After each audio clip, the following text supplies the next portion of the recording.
యదా యదా హి ధర్మస్య గ్లానిర్భవతి భారత. ఒక మనిషి ఎదుటి వ్యక్తితో మాట్లాడేటప్పుడు చాలా మంచిగా గౌరవించారు అని అంటారు, మంచిగా మాట్లాడినప్పుడు. ఇది గౌరవం అనే మాట మనం వింటూ ఉంటాం. మరి ఆత్మగౌరవం అంటే ఏంటి? దాని గురించి కొంచెం తెలియజేయండి. మనకు గౌరవం అనేటువంటిది లభిస్తూ ఉంటుంది, కానీ ఆత్మగౌరవం అనేటువంటిది అందరి దగ్గర కూడా మనకు లభించదు. మన అన్న వారి దగ్గర కూడా లభిస్తుంది అని భావించడం తక్కువే. ఎందుకు? ఒక కథను మహాభారతంలో శాంతి పర్వంలోనే తెలియచేశారు. ఒక అడవిలో నక్క ధర్మాన్ని అనుసరిస్తూ మాంసాన్ని భుజించకుండా శాకాహారిగా నివసిస్తూ ఉంటుంది. అలా నివసిస్తూ ఉంటే తక్కిన నక్కలన్నీ కూడా నీవు ఈ విధంగా మాంసాన్ని భుజించక ఉండావే, ఇది ధర్మ విరుద్ధము కదా అంటే, పూర్వజన్మ జ్ఞానంతో ఆ నక్క మాత్రము ధర్మాన్ని అనుసరించడమే, శాకాహారముగా ఉండడమే మంచిది అంటూ తన ధర్మాన్ని తాను అనుసరిస్తూనే ఉంటుంది. అలా అనుసరించడం సమయంలో ఈ విషయము ఆ అరణ్యాన్ని రక్షించేటటువంటి పులికి తెలుస్తుంది. పులి వెంటనే ఆ నక్కను తన మంత్రిగా నియమించుకోవడం జరుగుతుంది. ప్రభువులు అనేటువంటి వారు ఎప్పుడూ కూడా ధర్మాన్ని తెలిసినటువంటి వారిని తన మంత్రులుగా సేవకులుగా కలిగి ఉండాలి. ఎందుకు అంటే అందరూ ఎప్పుడు విషయాన్ని చక్కగా ఆలోచించలేరు. అటువంటి సమయంలో ధర్మజ్ఞానాన్ని కలిగినటువంటి వారు చుట్టుపక్కల ఉన్నట్లయితే మనము మరింతగా ధర్మాన్ని ఆచరించగలము, అందరి చేత కూడా ఆచరింపచేయగలుగుతాము. ఇలా ఆ పులి నక్కతో ఎంతో స్నేహంగా కలిగి ఉండడము, ధర్మాన్ని అనుసరించడము జరుగుతూ ఉంటే కొంతకాలానికి ఈ నక్కపై ఈర్ష్యాద్వేషాలు కలుగుతుంది పులి వద్ద ఉన్న సేవకులందరికీ కూడా. ఏ విధంగానైనా ఈ పులి చేతనే నక్కను చంపేయాలి అని భావించాయి. ఒకరోజు పులి స్వీకరించేటటువంటి ఆహారాన్ని అపహరించి నక్క ఉన్నటువంటి గుహలో పెట్టి, ఓ మహారాజా, మీరు మీ మంత్రిగా భావిస్తూ ఉన్నారు, మీ క్షేమాన్ని కోరుతూ ఉన్నారని నక్కని గౌరవిస్తూ ఉన్నారు, కానీ నీవు భుజించేటటువంటి ఆహారము, నీవు అంటే మహారాజులు స్వీకరించేటటువంటి ఆహారాన్ని ఇతరులు స్వీకరించడము తగదు. కాబట్టి ఇక్కడ నీవు భుజించేటటువంటి ఆహారాన్ని నక్క అపహరించి తన గుహలో కలిగి ఉన్నదయ్యా అంటూ చెప్పడంతో వారి మాటలనంతా కూడా విన్నటువంటి పులి ఆలోచన జ్ఞానాన్ని కోల్పోయింది. అప్పటి వరకు ఎన్నో సభలలో ఈ నక్కను గురించి గొప్పగా తెలియచేసేటటువంటిది, ప్రశంసించేటటువంటిది. అటువంటి పులి ఒక్కసారిగా ఆ నక్కను బంధించి తీసుకురండి, చంపేయాలి అంటూ ఆజ్ఞాపించడంతో ఈ ఆజ్ఞలనంతా కూడా విన్న సేవకులు ఆనందంగా వెళ్తారు. అటుపక్కగా ఉన్నటువంటి పులి యొక్క తల్లి వెంటనే, నాయనా, ఇప్పటి వరకు నీవు నక్కను మంత్రిగా కలిగి ఉండి ఏ ఆపదను కూడా పొందలేదు, ఏ అధర్మాన్ని కూడా చేయలేదు. నీ వలన ఆ నక్క ఇప్పుడు ఆపద పొందుతూ ఉంది అంటే నీవు అధర్మాన్ని కావిస్తూ ఉన్నావు. ప్రభువు వద్ద ఎందరో మంచివారు ఉన్నట్లుగానే అంతకంటే ఎక్కువగా చెడ్డవారు కూడా ఉంటారు. చెడ్డవారు మన నాశనాన్ని కోరుతూ ఉంటారు. దానిని గ్రహించి ఎప్పుడూ కూడా ప్రభువు పరిపాలన కావించాలి. నీ సేవకులలో అనేక మంది వంచకులు ఉన్నారు, కాబట్టి ఆ నక్కను దండించడం తగదు, దానివలన నీవు ఎన్నో ఉపకారాలను పొందావు అంటూ చెప్పగా ఆ మాటలు విన్నటువంటి పులి జరిగిన వృత్తాంతాలనంతా కూడా స్మరించి, నిజముగా నేను ఎంతటి తప్పిదాన్ని చేస్తూ ఉన్నాను అని ఆ నక్కను సమీపించి క్షమాపణంతా కూడా కోరడం జరుగుతుంది. అలా కోరగా అప్పుడు నక్క, ఓ మహారాజా, నీవు సభలలో నన్ను ఎన్నో విధాలుగా గౌరవించావు, కానీ ఇప్పుడు నా ఆత్మాభిమానాన్ని భంగపరిచావు. కాబట్టి నీ వంటి వానితో స్నేహము మంచిదే, కానీ నీ వద్ద నివసించడం తగదు అంటూ తన ఆత్మ గౌరవము కోల్పోకుండా నక్క పులిని వీడడం జరుగుతుంది.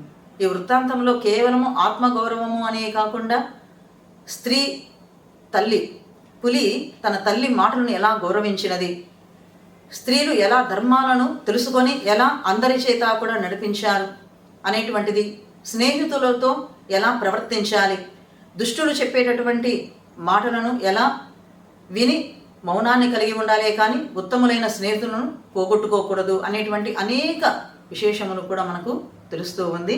ఈ విధంగా ఆత్మగౌరవం అనేటువంటిది కలిగిన వారు దుష్టులతో సహవాసం కావించరు, ధర్మ మార్గాన్ని అనుసరిస్తూ తమ కార్యాలను తాము కావించుకుంటూ ఉంటారు. యువశ్రీ గారు, ఇప్పుడు మామూలుగా మనిషి అరిషడ్ వర్గాల్ని జయించాలి అని అంటుంటారు.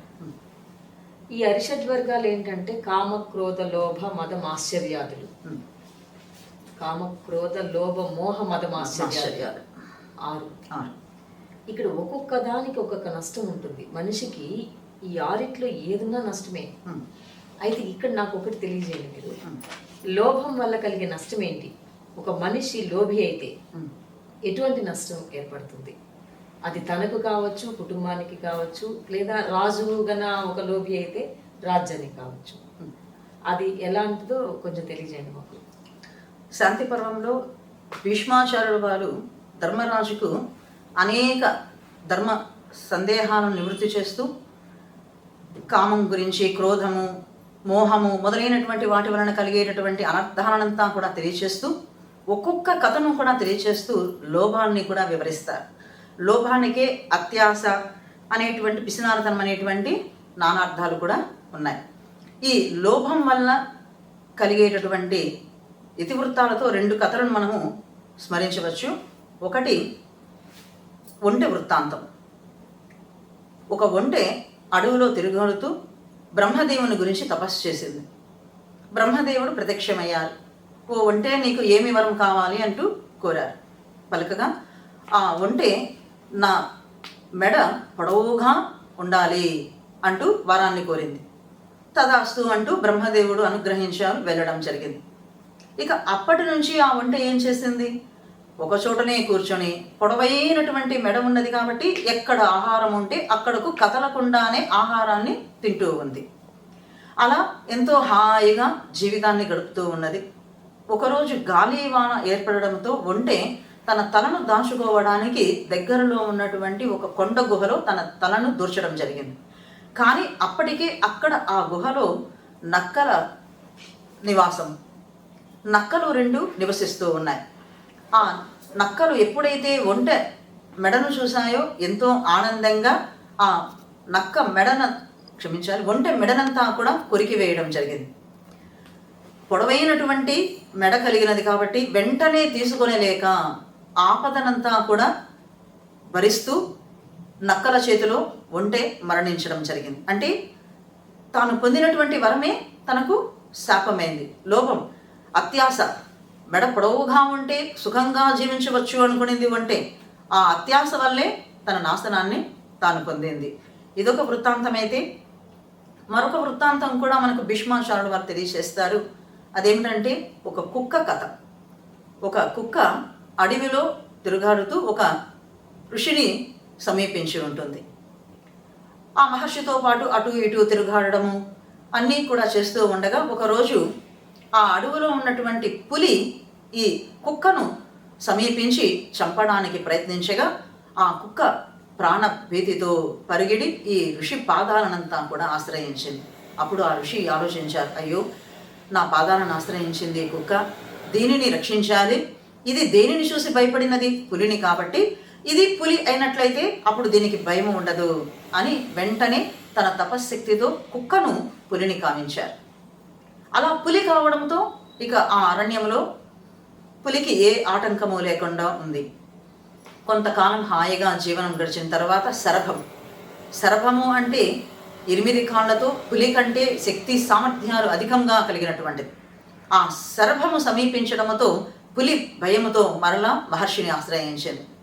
అలా ఆశ్రయించడంతో మహర్షి తిరిగి ఈ పులిని శరభంగా మార్చారు. అలా శరభముగా మార్చడంతో తిరిగి ధైర్యంగా నివసిస్తూ ఒకనాడు తనలో తాను ఆలోచించింది, నేను ఏ మృగము చేత అయితే భయాన్ని పొందుతూ మహర్షిని ఆశ్రయిస్తూ ఉన్నానో ఆ మృగంగా నన్ను మారుస్తూ ఉన్నారు. ఇప్పుడు నా వలన ఏ ప్రాణికైనా భయం కలిగితే ఆ ప్రాణిని కూడా మహర్షి ఇలాగే అనుగ్రహిస్తారు కదా, వారిని కూడా ఇలా మార్చడం జరుగుతుంది కదా. కాబట్టి అసలు ఈ మహర్షి లేకపోతే ఎవరూ కూడా నాకంటే అధికులుగా ఉండరు అని భావించి మహర్షినే తనను అనుగ్రహించి తన భయాన్ని పోగొట్టి తనను రక్షించినటువంటి ఆ మహర్షిని చంపడానికి ప్రయత్నం కావించింది. అలా ప్రయత్నం కావించగా ఆ మహర్షి దీనిని తెలుసుకొని వెంటనే తిరిగి కుక్కను చివరిగా కుక్కగానే భావించారు. అలా తన అత్యాశతో కుక్క తిరిగి ఎన్నో విశిష్టతలనంతా కూడా కోల్పోయినటువంటి వృత్తాంతం ఉంది. ఈ విధంగా మనిషి తనకు లభించిన దానితో సంతృప్తిని పొందాలి. ధనం అనేటువంటిది ప్రధానమే, కానీ ఆ ధనము కోసము ఇతరులను బాధించడము మొదలైనవి కావించితే ఏ విధమైనటువంటి శుభములు కలగదు అనేటువంటిది లోభి వలన కలిగే ఆపదలతో తెలియజేసే ఈ వృత్తాంతాలు అనేకంగా ఉన్నాయి. స్త్రీలు